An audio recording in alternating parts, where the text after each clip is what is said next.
এবার উনি বলতেছে, ভাই তোমার হায়াতের সময় শেষ হয়ে গেছে, ঘড়ির কাঁটার মেয়াদ না, তোমার হায়াত শেষ, কিন্তু তোমার জাগার মিল ছিল না, এখন তোমার জাগার মিল আছে। তোমার মরণ এই দিল্লিতে হবে, এই জন্য তোমাকে জিন্নাতের মাধ্যমে দিল্লি পৌঁছানো হয়েছে, এখন তোমার ওই জায়গায় জান কবজ হবে। মরণ থেকে যতই পালাও মরণ তোমায় নিবে গিরি, যদিও সুদূর আকাশ পানে লুকাও সে তাই লাগে সিঁড়ি। মাঝি পথে নৌকা চালাও এরে মাঝি ভাই, বেলা ডুবার আগে আমি ওপার উঠতে চাই, ডুবে গেলে বেলার আর উঠে না, ভেঙ্গে গেলে মেলারে আর জমে না। ও ভাই, পৃথিবীতে থাকার সম্ভাবনা আছে, কিন্তু মউত যখন হাজির আসবে, আজরাইল যখন চলে আসবে, তখন আর থাকার সুযোগ নাই। কারো খাহে না বাসি এক চশমে জদন গাফিল আজা খাহে না বাসি, শায়দ কে নিগাহ কুনদ গাহ না বাসি, शायद कि निगाह कुनद गाह नबाशी। अल्हम्दु लिमन क़द्दर खैरन व ख़बाला, अल्हम्दु लिमन क़द्दर खैरन व ख़बाला, वश्शुक्रु लिमन सव्वर हुस्नन व जमाला, والشكر لمن صور حسنا وجمالا، فرد صمد عن صفة الخلق بريء، رب أزلي خلق الخلق كمالا. الحمد لله ثم الحمد لله. চর বাকবের দিনী মজলিস, এই মজলিসগুলি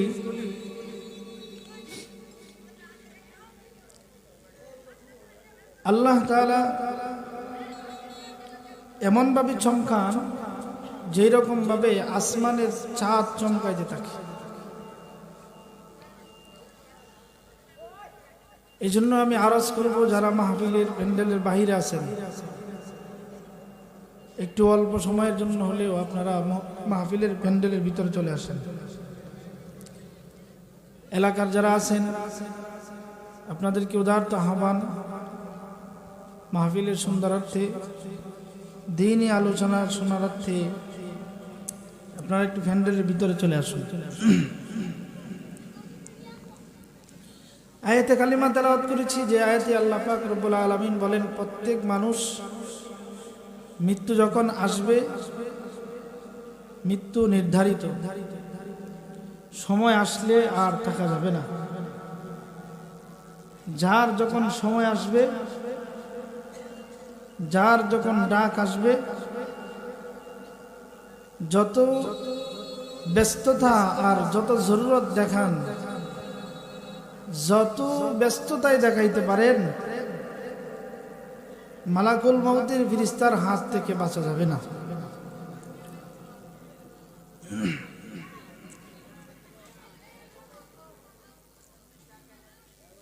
এই জন্য মোহতারাম হাজরিন, চায়ের দোকানের আড্ডা, ঘোরাফেরা, এদিক সেদিক যাওয়া,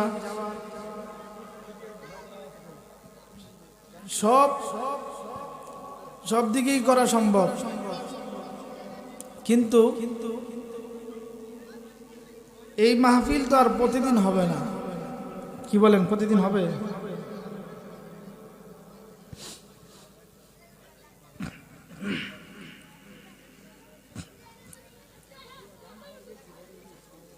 তো এই পৃথিবীতে আমরা আসছি, সকলেই আসছি অস্থায়ী এক সময় নিয়ে, নির্ধারিত এক সময় নিয়ে। সময় শেষ হলে পরে আমাদের সবার চলে যেতে হবে। হাদিসটা পড়েছিলাম, হাদিসের মর্মার্থ হলো এই, আল্লাহ রাসূল বলেন প্রত্যেকটা উম্মত আমার জান্নাতি,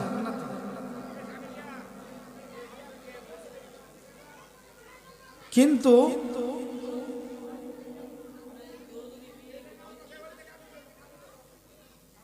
হাদিসের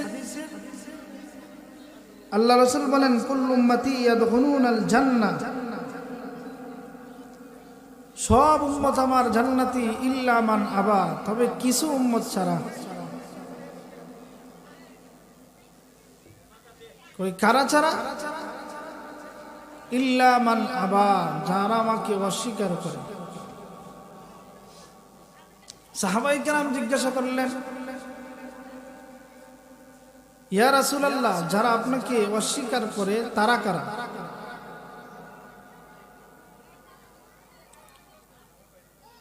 আল্লাহ রাসূল বলেন,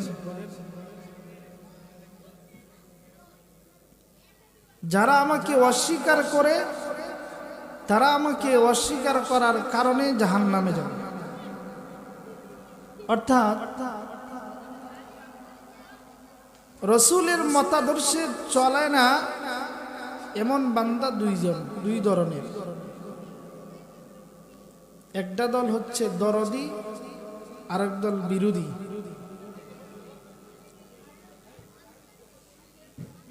যারা রাসূলের আদর্শ মতে চলে না এরা কয় দল? দুই দল। একদল দরদি আর একদল বিরোধী। কিভাবে? একজনকে আপনি বললেন ভাই নামাজ পড়েন, আপনি নামাজ যে পড়েন না, নামাজ পড়েন। ভাই আপনি হারাম খায়েন না, হারাম থেকে বাঁচেন, গান শুনেন না। সে বলল ভাই পারতেছি না, দোয়া করেন। ওই ব্যক্তিটা সুন্নত না মানলেও তার ভিতরে দরদ আছে। কিন্তু আরেকজনকে জিজ্ঞাসা করলেন আপনি যে সুন্নত মানেন না, নামাজ পড়েন না, ও সাথে সাথে বলতেছে না মানলে অসুবিধা কি? না মানলে, নামাজ না পড়লে অসুবিধা কি? কোন সে কি দরদি না বিরোধী? মাহফিল করবে না, ওয়াজ শুনবে না, কিন্তু মাহফিলের লেগে গেলে মাহফিল দ্বারা হবে কি? মাহফিল দ্বারা হবে কি? বলেন সে কি মাহফিলের দরদি না বিরোধী? বিরোধী। তাহলে বিরোধিতা করার জন্য সে জাহান্নামী। একজন মানুষ নামাজ পড়ে না তাকে জাহান্নামী বলা যাবে না, কিন্তু নামাজ পড়ে না অপছন্দ করে বিরোধিতা করে তাকে জাহান্নামী। একজনকে বললেন ভাই দাড়ি রাখেন, সে বলল ভাই পারতেছি না, দোয়া করেন, চেষ্টা করতেছি দাড়ি রাখবো। কিন্তু আপনি আরেকজনকে বললেন ভাই আপনি দাড়ি রাখেন না, দাড়ির মধ্যে ইসলাম? কি কয় দাড়ির মধ্যে কি ইসলাম? বলেন সে কি দাড়ির দরদি না বিরোধী? বিরোধী। দাড়ির মধ্যে ইসলাম নয়, কিন্তু ইসলামের মধ্যে দাড়ি আছে। বলেন দাড়ির মধ্যে ইসলাম না ইসলামে দাড়ি? ইসলামের মধ্যে দাড়ি আছে।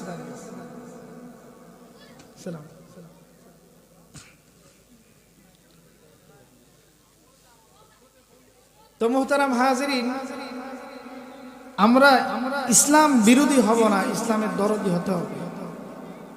মাহফিল পারি না, শুনতে পারতেছি না, ব্যর্থতা, কিন্তু মাহফিলের বিরোধিতা করা যাবে না।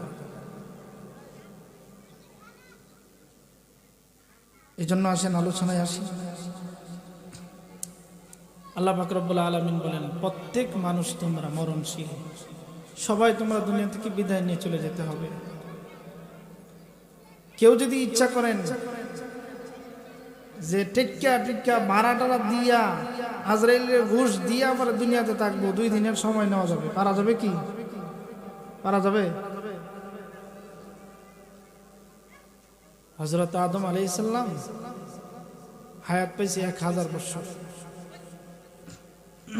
কত হাজার? 1000 বছর পেয়েছে হায়াত। তো সন্তানদের লিস্ট দেওয়া হয়েছে। আদম আলাইহিস সালামের হাতে লিস্ট আছে, দেখলেন সব সন্তানদের হায়াত, দেখলেন যে দাউদ আলাইহিস সালামের হায়াত শুধু 40 বছর। কতদিন? 40। আল্লাহ, আমার সন্তান দাউদ, ওনার বয়স 40, ওনারে কিছু দিয়া দেন, 60 বছর দিয়ে দেন। দিয়ে দিলেন 60। এবার আদম আলাইহিস সালামের বয়স রইল 940। 1000 থেকে 60 দিয়ে দিলেন, 940 বছর শেষ।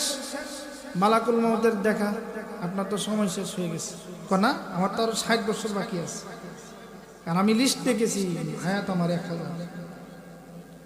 না না না, আপনি তো 60 বছর দিয়ে দিছিলেন সন্তানকে। না, ফানাসি আদম ভুলে গেছে, মনে নাই। ঠিক আছে, আজরাইল চলে গেল, 1000 বছরই যাবে। কিন্তু যেটা বুঝাইতে চেয়েছি, বলেন তো, এই 1000 বছর পরেও কি আদম আলাইহিস সালাম থাকতে পারছে না চলে গেছে?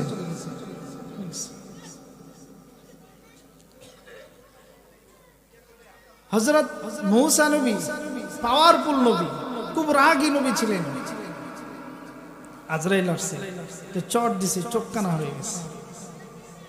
আজরাইল, আল্লাহ আপনি কার কাছে পাঠাইছেন? তো রাগী, চট দিছে তো চোখ কানা হয়ে গেছে। মূসা কি চায়? হায়াত।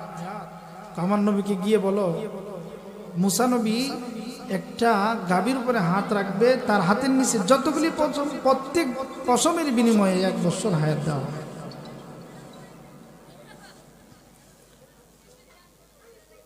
মূসা নবী বললেন, আল্লাহ এতদিন যে হায়াত আমাকে দিবেন, এরপরে কি হবে? আমার মরতে হবে? হ্যাঁ, মরতে হবে। তাইলে আল্লাহ আমার এতদিন থাকার দরকার নাই, আমার এখনই ভালো। সুবহানাল্লাহ।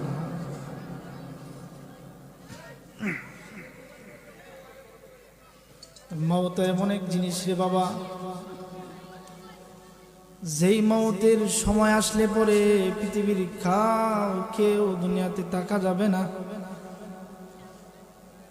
মওতের কাছে এমন কোন মানুষ নাই যেই মানুষটা মওতকে পেরিয়ে ডেঙ্গে চলে গেছে। এমনকি যত পয়গম্বররা দুনিয়াতে আসছেন, প্রত্যেক পয়গম্বর দুনিয়া থেকে বিদায় নিয়ে চলে গেছেন। হযরত ইদ্রিস নবী দুনিয়া থেকে চলে গেছেন, পয়গম্বররা চলে গেছে। মওতে কাযিবে শান, হায়াত যখন শেষ হয়ে যায়, আপনি যেখানে থাকেন ওইখানে চলে যেতে হবে। হায়াত যখন শেষ হবে, গোটাইয়া হায়াতটাকে আপনার পজিশন অনুযায়ী আসবে না। বিল্ডিং একতলা করছেন, আর একতলা বাকি আছে, এই অজুহাতে দুনিয়ায় চলবে না। হায়াত যখন আসবে, শেষ হয়ে যাবে। মসজিদে আকসায় সুলাইমান নবীর সামনে যুবক বসে, হঠাৎ করে মালাকুল মউত আসছেন। আজরাইল মালাকুল মউত আইসা বারবার ওই যুবকের দিকে তাকায়। যুবক বলে, কি ব্যাপার? উনি আসছে, উনি শুধু আমার দিকে কেন তাকায়? বারবার আমার দিকে কেন তাকায়? তো যুবক সুলাইমান নবীকে বললেন, ওগো নবী, আমার তো ওনারে ভয় লাগতেছে, আমাকে এখান থেকে সরে আমার বাড়ি দিল্লিতে আমারে পৌঁছায়া দেন। জিন্নাতের মাধ্যমে যুবককে দিল্লিতে পৌঁছে দেওয়া হয়েছে। হেকায়েতের মধ্যে আসছে, যুবক গিয়ে একটি গাছের নিচে বসছে। বসার সাথে সাথে আবার সেই মানুষটা যিনি মসজিদে আকসায় ছিলেন, উনি আবার গিয়ে হাজির। যুবক বলতেছে, আপনার জন্য আমি মসজিদে আকসা ছেড়ে আসছি, আপনি আবার এখানে আসছেন? আপনার ভয়ে তো আমি মসজিদে আকসা থেকে চলে আসছি। এবার উনি বলতেছে, ভাই তোমার হায়াতের সময় শেষ হয়ে গেছে, গড়ির কাটার মেয়াদ না। তোমার হায়াত শেষ, কিন্তু তোমার জাগার মিল ছিল না। এখন তোমার জাগার মিল আছে। তোমার মরণ এই দিল্লিতে হবে, এই জন্য তোমাকে জিন্নাতের মাধ্যমে দিল্লি পৌঁছানো হয়েছে। এখন তোমার ওই জায়গায় জান কবজ হবে। মরণ থেকে যতই পালাও, মরণ তোমায় নিবে গিরি। যদিও সুদূর আকাশ পানে লুকাও, সে তাই লাগে সিঁড়ি। মাঝি পথে নৌকা চালাও, এরে মাঝি ভাই, বেলা ডুবার আগে আমি ওপার উঠতে চাই। ডুবে গেলে বেলার আর উঠে না, ভেঙ্গে গেলে মেলারে আর জমে না। ও ভাই, পৃথিবীতে থাকার সম্ভাবনা আছে, কিন্তু মওত যখন হাজির আসবে, আজরাইল যখন চলে আসবে, তখন আর থাকার সুযোগ নাই কারো। প্রসিদ্ধ একজন নবী, নবী হযরত ইদ্রিস আলাইহিস সালাম। ইদ্রিস নবী একদিন আজ জিবরাইল আলাইহিস সালাম এসে কয়, ইয়া নবী আল্লাহ, আল্লাহ তাআলা আপনার একটা সুসংবাদ দিছে। কই কি সুসংবাদ? আজ থেকে আপনি যে আমল করবেন ওই আমলটা দ্বিগুণ হবে। বলেন কয় গুণ? যে আমল করবেন ওই আমলটা দ্বিগুণ হবে। ইদ্রিস নবী তো খুব খুশি, কথা হইলে তো ভালোই হইল। নামাজ পড়বে 1 রাকাত হবে সব 2 রাকাত, দান করবেন 1 টাকা তো নেকি হবে 2 টাকার, সব দ্বিগুণ, সব দ্বিগুণ। জোরে কোন সুবহানাল্লাহ। ইদ্রিস নবী বলে, জিবরাইল ভাই, যেহেতু আমলের মাত্রা বাড়ায় দেওয়া হয়েছে, আমার তো জানতে ইচ্ছে করে আমার হায়াত আর কতদিন বাকি আছে।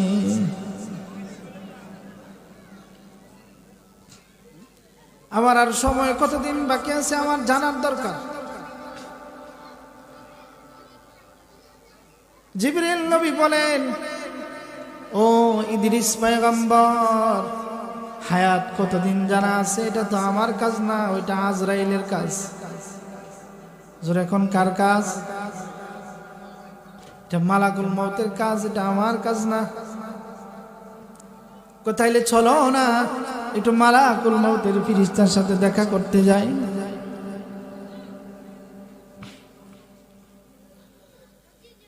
বললেন, উনি তো 4th আসমানে ওনার অফিস। মালাকুল মউতের ফেরেশতা 4 আসমান 4th আসমানে থাকে। গেলে তো ওই জায়গায় যেতে হবে। চলেন। তো ইদ্রিস নবীকে নিয়ে চললেন। জিবরাইল নবী দেখা করবেন কার সাথে? আজরাইল। 4th আসমানে গিয়ে জিবরাইল বললেন, আপনি এখানে একটু বসেন, আমি আজরাইলের পজিশন দেখে আছি উনি কি করে। জিবরাইলকে সালাম দিলেন, ভাই আসসালামু আলাইকুম। কি বলো? কই ইদ্রিস নবী পয়গম্বর জানতে চায় ওনার হায়াত কতদিন আছে, এটা জানবার চাইতেছে, একটু বলেন। আজরাইল বলে, জিবরাইল ভাই, ইদ্রিস নবীর হায়াত কতদিন আছে এটা জানবার চান, বলেন তো এই মুহূর্তে ইদ্রিস কোথায় আছে? কই কেন 4th আসমানে নিয়ে আসছে? কই আলহামদুলিল্লাহ। মালাকুল মউতের ফেরেশতা বলে, আলহামদুলিল্লাহ। জিবরাইল কয়, ব্যাপার কি? আমি জিজ্ঞাসা করলাম হায়াত কতদিন আছে, আপনি আলহামদুলিল্লাহ বললেন। কয় আলহামদুলিল্লাহ এই জন্য বললাম, আজকে ইদ্রিস নবীর একটা তালিকা আমার কাছে দিয়েছে, এই লিস্টের মধ্যে দেখেছি ইদ্রিস নবীর হায়াত শেষ, কিন্তু মউতের জায়গা হলো 4th আসমানে। আমি খুব টেনশনে ছিলাম, ইদ্রিস নবী তাকে জমিনে, আমি 4th আসমানে জান কবজ করব কেমনে? আমি তো দেখেছি সব কাজ সব আমার মালিক করে দিয়েছে। দেখছেন মউতের জায়গা 4th আসমানে, তো 4th আসমানেই নিলেন। বরংস ইদ্রিস নবী স্বেচ্ছায় গেছে। স্বেচ্ছায় গেছে, যে জায়গায় মওত ওই জায়গায় আপনি ভাড়া করে হলেও যাবেন। এই যে আজকের মাহফিল প্রবাসীদের উদ্যোগে, গত কয়েকদিন আগে ডুমরাকান্দা গেলাম এক মাহফিলে। মাহফিলের আয়োজক এক যুবক, আয়োজকরা যুবকের মধ্যে একজন প্রবাসী। মাহফিলের আগের দিন কল করে বলছে, হুজুর উনি রোড অ্যাক্সিডেন্টে মারা গেছে। তো মনে মনে ভাবলাম যে হায়াত সীমানা ওই বিদেশ পর্যন্ত আছে, প্রবাস জীবন পর্যন্ত, সময় শেষ তো চলে গেছে। তো মোহতারাম হাজরিন, আমার আপনার দুয়ারে যখন মালাকুল মউতের মেহমান চলে আসবে, আমরা কেউ ফেরত দিতে পারবো না। ইদ্রিস নবী তো দুনিয়া থেকে চলে গেলেন, জান কবজ হলো, চতুর্থ আসমানে চলে গেছে। এমন করে বলতে বলতে যদি বলি লম্বা চূড়া সময় বলা যাবে, সংক্ষিপ্ত বলি কোন নবী দুনিয়াতে থাকতে পারে? কথা কন।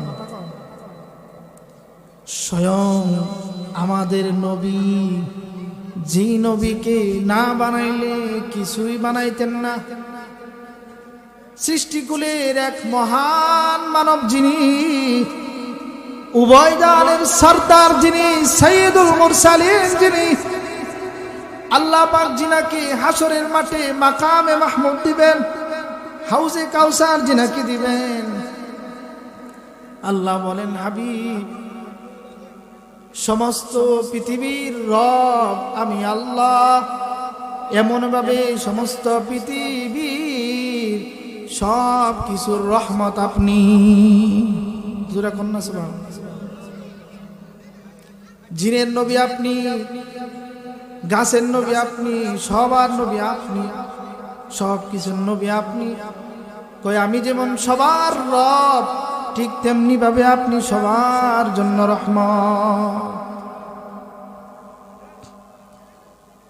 ও ভাই বলেন, ওই নবী যেহেতু দুনিয়া থেকে বিদায় নিতে হয়েছে, চলে গেছেন। মোহতারাম হাজরিন ভাই, বোঝাইতে চাইতেছি, হায়াত যতদিন আছে, যত কিছু করেন, রঙের বাহাদুরি করেন, করা যাবে। কারণ স্বাধীনতা নামক বস্তু আল্লাহ দিয়েছেন, কিন্তু আল্লাহ তাআলা স্বাধীনতা দিয়েছেন বটে, আল্লাহ কিন্তু ছেড়ে দেন নাই। আল্লাহ তাআলা যখন ধরবেন, দেখবেন হঠাৎ করে সময় শেষ, তো পাকড়াও করে ফেলছে। আপনি বুঝতেও পারবেন না যে হায়াত কখন শেষ। এই মজমা এমন বয়স্ক আছেন, 60-50 হয়ে গেছে বয়স। আপনাকে যদি জিজ্ঞাসা করি, ভাই আপনার 60টা বছর কোথায় গেল, আপনি বলবেন হুজুর খোঁজ দিতে গেল। কি কন?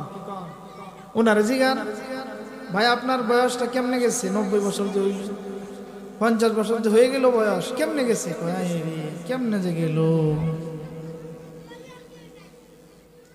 বলেন? হায়াত কেমনে গেছে? যেভাবেই গেছে হায়াত তো চলে তো গেছে।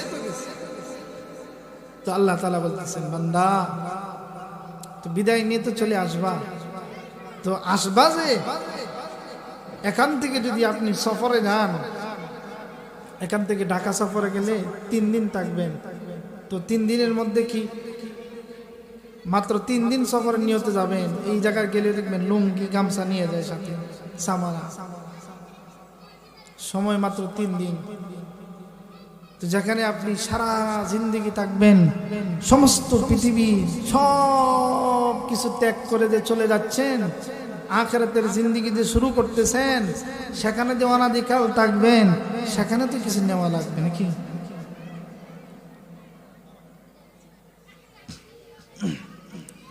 তো মুহতারাম হাজরিন, আল্লাহ বলছেন, বান্দা দুনিয়াতে আসো, থাকো, তো আসবার সময় সাবধান, মুসলমান হয়ে আইসো, মুসলমান হয়ে পরে কবর আইসো। আল্লাহ বলেন, ইয়া আইয়ুহাল্লাযীনা আমানুত্তাকুল্লাহ হাক্কা তুকাতিহি ওয়া লা তামুতুন্না ইল্লা ওয়া আনতুম মুসলিমুন।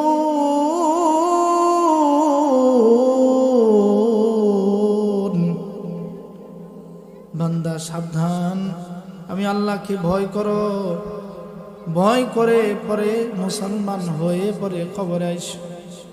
বলেন কি হইতে বলছেন? মুসলমান হতে বলছে। বলবেন হুজুর আমরা সবাই মুসলমান, আমাদের আইডি কার্ডে মোহাম্মদ, জাতীয়তাবাদী পরিচয় মোহাম্মদ, সব জায়গায় আমাদের ইসলাম, জাতীয়তাবাদী ইসলাম দেওয়া আছে, টুপি আছে, দাড়ি আছে, পাগড়ি আছে, সবই তো ঠিক আছে, তো আমরা তো মুসলমানই। মুসলমান বটে, মুসলমান হলেও মুসলমানের মতো মুসলমান নয়। সুরতে মুসলমান, সিরাতে মুসলমান না। সুরত ঠিক আছে কিন্তু সিরত নাই, লেবাস ঠিক আছে কিন্তু ইলবাস নাই। এটা আবার কেমন কথা?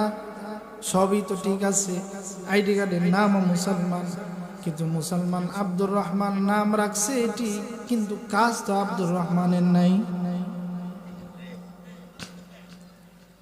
মিয়া মোহতারাম হাজরিন ভাই, আমার আপনার এলাকায় যদিও নাই, অন্য অন্য এলাকায় এমন মুসলমান আছে এক ঈদে ঈদের নামাজ পড়ে, আর একবার আর এক ঈদ আসলে বলে নামাজ পড়তে যায়। নাই? এমনও মানুষ আছে এক মাস আগে নামাজে যায়, পরে আর এক মাসে নামাজ পড়তে যায়।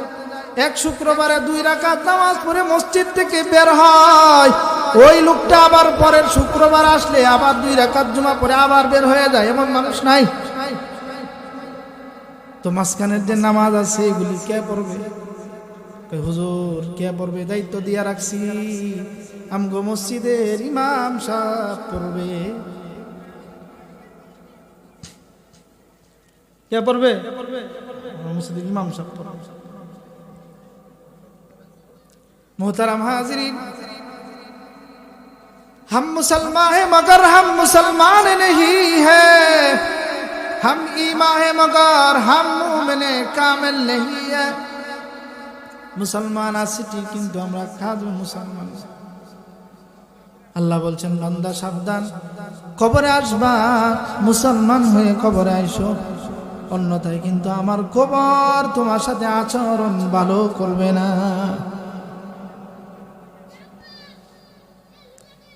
হাবিবে কিবরিয়া নবী ভোর রাত্রি, গভীর রাত হয়ে গেছে, আয়েশা রাদিয়াল্লাহু তাআলা আনহার হুজরার পাশে মসজিদে নববী। নবী গভীর রাত্রে ঘুমাইতে গেছেন।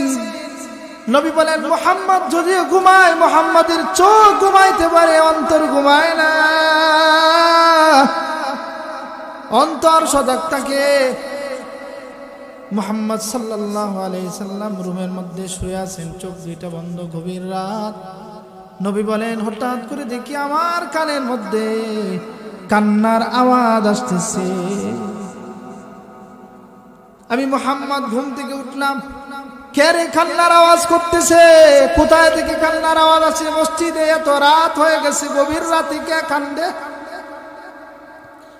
নবী বলেন মসজিদের ভিতরে গিয়ে দেখি জান্নাতের 1 নাম্বার উম্মত হযরতে আবু বকর সিদ্দিক নামাজে দাঁড়াইয়া বারবার কাঁদতেছে আর কোরআন তেলাওয়াত করতেছে। হযরত আবু বকর কাঁদতেছে, জান্নাতি মানুষ কান্দে। নবী বলেন নামাজ শেষ হয়েছে, পরে জিজ্ঞাসা করলাম আবু বকর তুমি নামাজে দাঁড়াইয়া কিসের জন্য কাঁদো? সিদ্দিক আকবর বলে পয়গম্বর হাসরের মাঠে আল্লাহর আদালতের ভয়, আল্লাহর আদালতে কি জবাব দিব যদি জিজ্ঞাসা করে। আবু বকর দুনিয়াতে সাহাবী হয়ে পাঠাইছিলাম, নবীর যুগে আসছো, কি নিয়ে আসছো বলো? নবী গো কেমনে আমি আল্লাহর সামনে দাঁড়াবো? আপনি তো বলেছেন হাসরের মাঠ বড় ভয়াবহ পরিস্থিতি। যেই মাঠের কথা আপনি বলেছেন, যেই মাঠে প্রত্যেক মানুষ উলঙ্গ উঠবে, সূর্য থাকবে মাথার উপরে, তাপে সূর্যের তাপের কারণে জমিনটা তামার হয়ে যাবে, মানুষগুলির জিহ্বাগুলি বের হয়ে যাবে, আর আরাফসি করতে থাকবে, চিৎকার করে মার কাছে যাবে, বাবার কাছে যাবে, কেউ পরিচয় দিবে না। ওগো নবী এমন কঠিন পরিস্থিতিতে আবু বকর কি জবাব দিবে, এই জন্য কান্না করতেছি, ভয়ে কান্দি, ভয়ে। আল্লাহর নবী কয়, আবু বকর তোমার তো জান্নাতের সার্টিফিকেট আল্লাহ দিয়েই দিছে। আল্লাহ তাআলা আমাকে সন্তুষ্টি হইয়া পরে আমার জান্নাতের সার্টিফিকেট দিয়েছে। আমার তো ভয় লাগে, না জানি আবার আবু বকরের কোনো আমলের কারণে আল্লাহ রাগ করে আবার টিকিটটা ক্যান্সেল করে দেয়, ভয় লাগে। ও মোহতারাম হাজরিন ভাই, দুনিয়ায় জান্নাতের সার্টিফিকেট পেয়েও যারা নামাজে কান্দে, গাছের পাতা ধরে কান্দে, একটা খড় কুটা ধরে কান্দে, আর যে কয় আয় আবু বকর তুই কেন মানুষ হইলি, এটা গাছের পাতারে দুইরা কই কিরে গাছ তুই তো, হে ভাই মাহফিল করতেছেন আলহামদুলিল্লাহ বীরকান্দা, সব মানুষের সব কথা যে দিলে ঢুকবে না এটাও সত্য, সব মানুষ যে ওয়াজ শুনে ভালো হয়ে যাবে এটাও সত্য, কিন্তু এটা তো সত্য আজকের মাহফিলে যদি উসিলা হয়ে যায় জীবনের গুনাহ আল্লাহ যদি মাফ করে দেয়, আল্লাহ পারবে না? আল্লাহর কাছে উসিলা তালাশ। তো ভাই সাহাবায়ে কেরাম জিন্দেগি তালাশ করবেন তো দেখবেন এরা আল্লাহর ভয় নিয়ে লালন পালন করেছে। এখন যদি কোনো মানুষকে যদি জিজ্ঞাসা করেন ভাই আপনি নামাজ কেন পড়েন না, আপনি দাড়ি কেন রাখেন না, আপনি রোজা কেন রাখেন না, আপনি বারবার গান শুনতেছেন, গানের আড্ডায় কেন আছেন, আপনি মোবাইলে পর্নোগ্রাফি কেন দেখেন, আপনি উলঙ্গ ছবি কেন দেখেন, এগুলি কেন করতেছেন ভাই? কোনো জবাব নাই। মনে মনে বলে এগুলি কেন করতেছি জানো, আমার হাসরও নাই, মিজানও নাই, আখিরাতও নাই, কবরও নাই। কি ব্যাপার আপনাদের নাই? কবর নাই, হাসর নাই, তো কই যদি কবর যদি থাকে, হাসর যদি থাকে, মিজান যদি থাকে, হাসরের ভয় কোথায়, আল্লাহর ভয় কোথায়, কবরের ভয় কোথায়?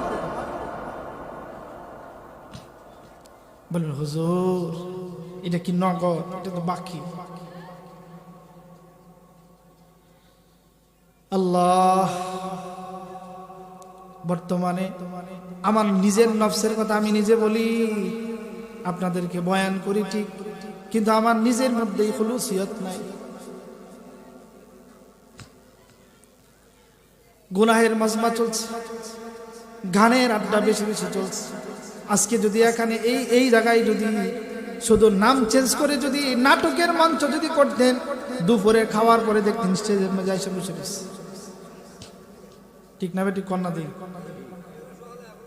হ্যাঁ রিয়াল কি কইলেন, আরো বড় পাগল সওয়াল বলে এখন শুনছেন বাপরি বাপ, সব ঠিক আছে হুজুর, এটা ঠিক রাখতো না, এটা তো রাখার দরকার। পাগল রেজে গেছে, কয়ে পাগল তুই যে গান আইসিস কে, নাটক আইসিস কে, খারি হুজুর কি করলি, সব কেন সব আছে, সব আছে, এটার ভিতরে কিছু আছে বুঝেন না, বাউল যে গেছে আর কি, কিও আপনি যে সব ঠিক রাখেন, এটার ভিতরে অনেক কিছু আছে। কি আছে কন, কি আছে শুনবেন? রোজ হাসরের দিন কিরামান কাতিবিন, রোজ হাসরের দিন আল্লাহর কাছে যখন করবে অভিযোগ, আমি বলবো দুনিয়ায় ছিলাম খাজা বাবার লোক। নাউজুবিল্লাহ কয় না? আপনারা বলবেন তোমারেও ফেরেশতা গারে ধরে বলবে তুই বান্দা জাহান্নামে ঢুক।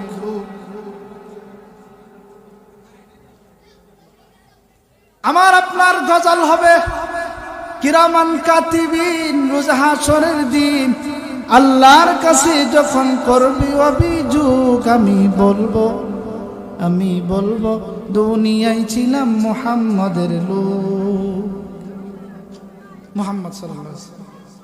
প্রিয় ভাইয়ের আমার, যে কথা বুঝাইতে চাইতেছি ভাই, আমার আপনার হায়াত যখন শেষ হয়ে যাবে, পৃথিবীর প্রাচীর বেঁধে, গ্লাস বেঁধে, গর্ত করে আকাশেও যদি যান, আকাশ থেকে টেনে হলেও আপনাকে দুনিয়া থেকে নিয়ে যাবে, ঠিক কিনা বলেন? মুহতারাম হাজরিন ভাই, এই পৃথিবীতে কেউ থাকা যাবে না, ইচ্ছা করলেও পারবেন না, টাকা দিয়ে হলেও পারবেন, ক্ষমতা দিয়ে হলেও পারবেন। আপনার দেশের অর্থমন্ত্রী যিনি ছিলেন সাইফুর রহমান, অর্থমন্ত্রী মারা গেছে না? তো বর্তমান আছে, মারা তো গেল।